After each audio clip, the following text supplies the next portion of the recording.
Hey guys, I'm Elizabeth McCravey, a website designer and business coach for entrepreneurs and your host for the Breakthrough Brand podcast, the show that's all about pulling back the curtain on how to actually build a successful business. I don't skim the surface around here. If you want a deep dive into the nitty-gritty details of what it takes to run a successful business and stand out in a crowd, you're in the right place. After creating a multiple six-figure-a-year website design business in my 20s, I'm ready to share everything I've learned and everything I'm still learning because I believe the keys to building a thriving business should never be a secret. Here you'll find episodes that are actionable, direct, and fun, like friends chatting business over coffee and a fresh, honest take on the reality of being an entrepreneur. If you're ready to master online marketing, branding, website design, mindset, and business strategy, then this is the podcast for you. It's time to build your breakthrough brand. Let's do this. I've worked with other people in my business for years now, and although I originally didn't see myself as someone who wanted a team in my business, I actually saw myself as like, I'm gonna be a solopreneur, just me, when I first started things out. But now I'm like, this is the best decision, and I could not do this business without them.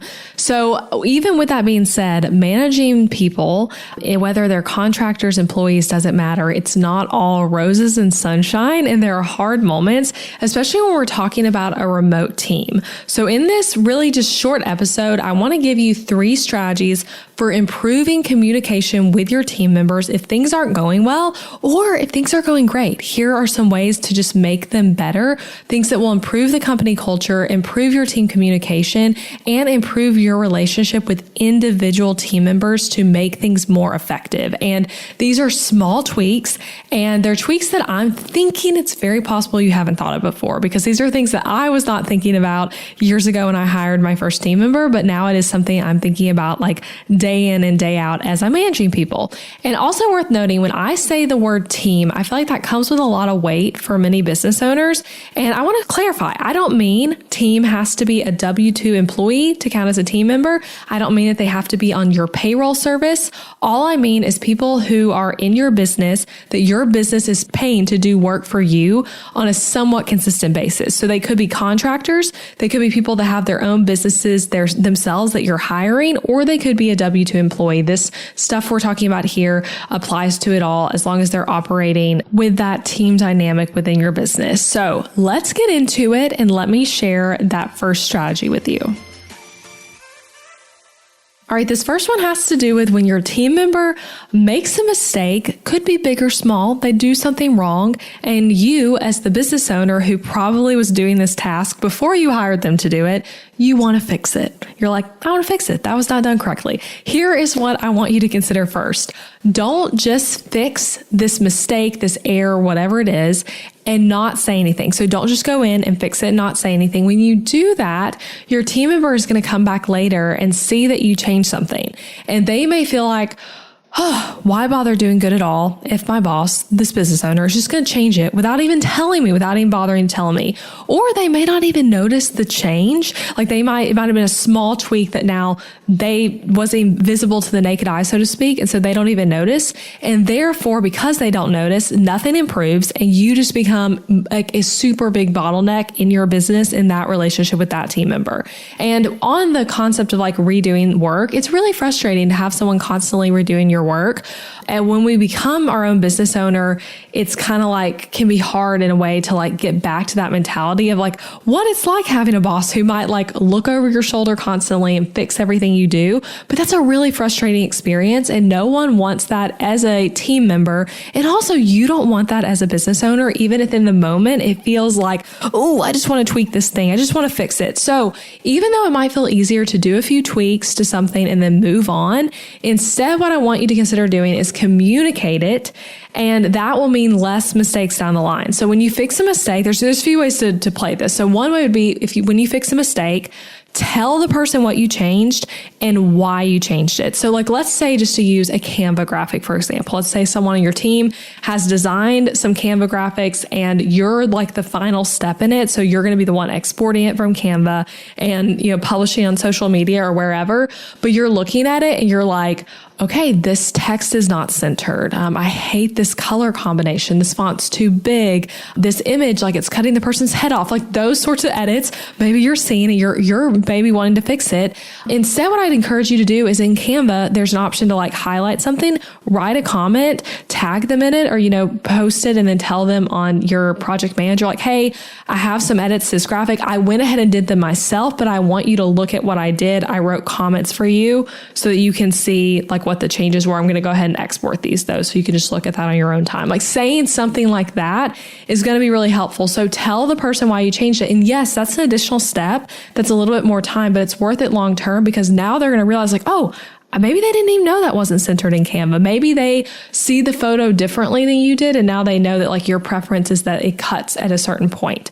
So yeah, that's one idea, telling the person why you changed it. Another idea is, depending on what it is that you're wanting changed, tell them to change it themselves. Like, don't even get in there, like editing stuff on whatever it is.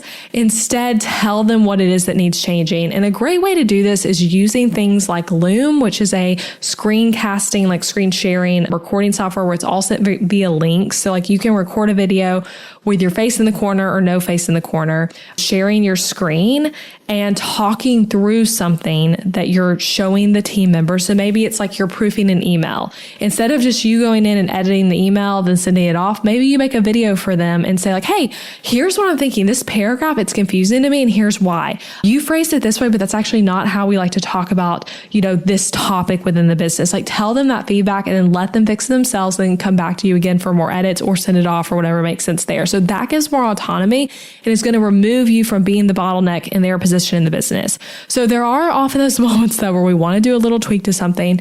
And so I'm just saying, when you do that, tell people, do not create a habit of secretly editing someone's work. And for those of you listening who are like about to hire, or maybe you have a new team member right now, like this is a great time to establish this type of relationship where you're not doing that. Like when you first hire someone, plan time in your calendar to actually over communicate with them how to do things, meet with them more, do Loom videos with them more, do more detailed written directions, tell them how you do things, over communicate it through meetings, tutorials, written directions, all of that. So you can make sure that you're on the same page from the start, which is going to equal less correcting later and just a better start to the whole relationship. And they'll have more clarity on what you need and what you're looking for, and likely help you not be the bottleneck because of that.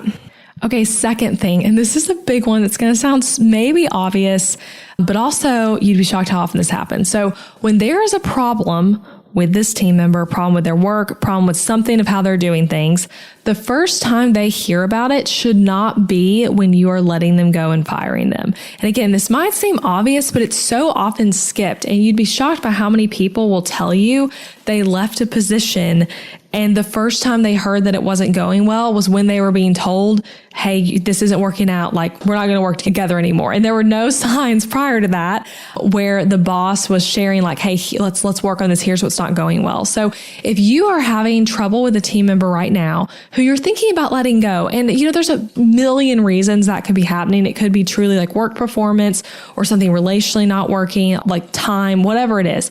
Maybe you let them go, maybe you won't. But regardless, the first time they hear that there's a problem in the business should not be in the moment when you are firing them.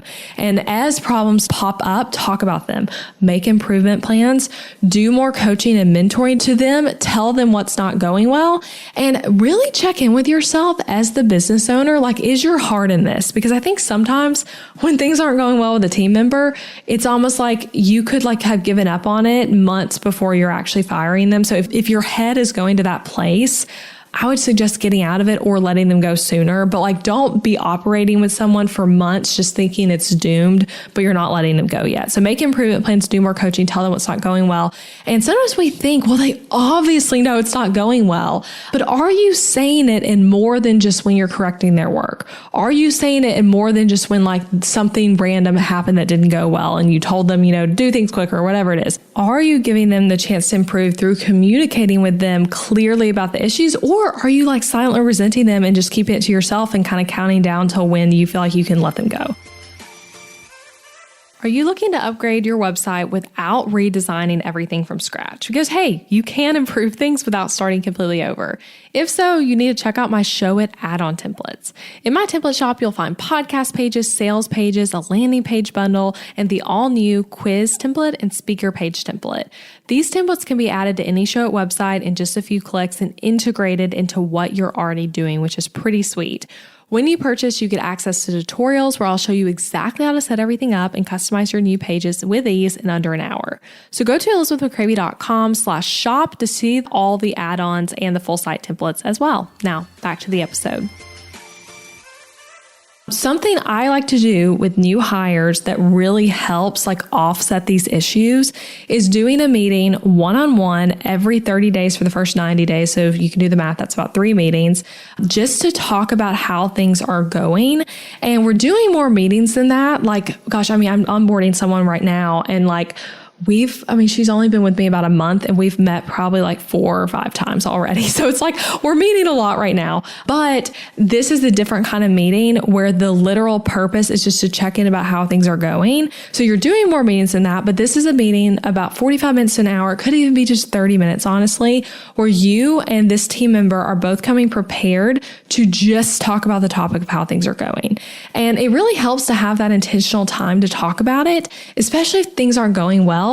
Because if you ever feel like you have the opportunity to critique and tell what's not working, then implementing something like this would be good. If you're not feeling like there's a natural way for you to say hey, this thing's not working, when you're setting up a meeting where the literal purpose is to talk through what's going well, what's not going well, this is really going to help. And you want to make it both ways too. So you're not just talking about their work performance and how they're enjoying things.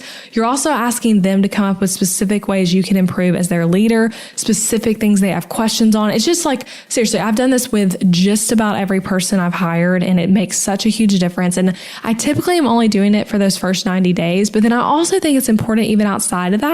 Maybe after the first 90 days, maybe it's once a quarter or twice a year, but doing a check-in with your team one-on-one where you're not talking about a launch, you're not talking about some specific project, you're just meeting to talk about the job and how it's going, asking them questions are you enjoying this still? Is there ways I can communicate better? Is there something you're doing that you don't want to do anymore? Those types of questions. And actually, I just paused recording for a second because I was I should tell y'all some of the questions to ask in this type of meeting. So I'm actually doing one of these 30-day check-in meetings with this new team member I told you about this Friday. So a few days from when I'm recording this, you guys are going to hear this episode a little bit later, but I'm doing this exact meeting with her. And it's worth noting, this new team member, things are going great with. So this episode is in fact not inspired by my experience with her, but it is inspired by me thinking about hey, onboarding new people and team stuff can be hard. So I was it's on my brain lately. So I wanted to talk about it. But anyway, these are some questions I literally have in our meeting doc. And something else to note, I sent this to her. I'm recording this right now on a Tuesday. I sent this to her this morning in our meetings on Friday. And I asked her to go ahead and fill in some of your answers, jot down some notes and look at this ahead of time. So when you come to the meeting, it's not going to be you're asking, how do you feel like the job's going? That's one of the questions I have on here. That's not the first time she's seen the question. She was able to think about it and put some notes in. So here are a few of the questions. I'm not going to read all of them. I have quite a bit in here. Is there anything that isn't going well for you, big or small? Anything they feel like they need to be changed? What's your single favorite thing you've done so far? Is there anything you don't enjoy doing that I've asked you to do? A great question to ask is how they're feeling about the hours they're working. Is it sustainable? Do they want more? Do they want less? How is that going? I also like to ask about work schedule and deadlines I've given them on things. Is that working with other things going on in their life? Is there anything I can do to better communicate with you and better lead you? This is a great opportunity for you to be able to ask hey, maybe they want to say back to you hey, when you send me a really long Loom video, that's kind of hard for me. I don't know what their answer might be, but whatever it is, you're kind of opening up the opportunity for them to share that. Could you come up with 1 to 3 ways that could better support you? Could you come up with 1 to 3 things you want to do in this position that we haven't done yet? So those are just a few of the questions. Again, I have more. And then I also am coming with notes for her that are kind of the questions I'm asking myself about how things are going with her, where I might have an opinion of hey, it'd be helpful to me if you changed up this way of doing things. And again, this is a great meeting to be able to address those sorts of things. So definitely implement something like that. if you don't already, and again, back to what the original point of this one was, the first time someone hears about the problem should not be when you're firing them. And so if there is a huge problem and you feel like they're on that trajectory of like, hey, this just isn't working out, these types of meetings are a great way for you to like tell them ahead of time that things aren't going well, give them the opportunity to change it, give them some heads up, and potentially really work through things because you hired this person for a reason. So if things aren't going well, you got to ask yourself like, hey, what made me like be led to hire them? I hired them for some reason. Like, let's try to figure out like what's missing here and make the relationship work. Okay, this last one is one of my favorite things, and this is truly a language shift that we can think about as business owners in the way we talk to our team about needs in the business. So change your language from I this and I that to the business, the customers, our customers, the clients, that type of language instead. Now, if that sounds really confusing, let me explain. So it's the business or our clients versus I as the business owner need this, need that. So picture this. A team member has done something wrong, or it's just in a way you don't like. And you're like, hey, I don't like to do things like that. Like I've done this for years and that's not how I do it. Instead of saying like, I need you to respond faster to emails, I need you to have more attention to detail. It's really hard for me when I see that you're not proofing things before sending. And those are just a few random examples. But instead, I want to encourage you to try to talk about the business, your clients, your customers, the brand, the company's standards, things like that. And the real point in doing this is to not make the way you're talking about things about personally pleasing you, doing things your perfect way. Because in reality, yes, you're the business owner, but the reason you're asking them to change whatever it is they're doing that isn't working isn't for you most likely, it's for the business. It's just you're the one leading the ship. And so you're the one like seeing that it doesn't need to be that way. But why does it not need to be that way? Probably because the way it is not working for the business. So one of the things you were saying instead, your response time to emails has been slow. One of our values as a business is really quick help and quick customer support. How can we speed up your response time? Is there anything I can do to help you respond quicker? It would be really helpful in the business if you proofread stuff like the emails before you started sending out.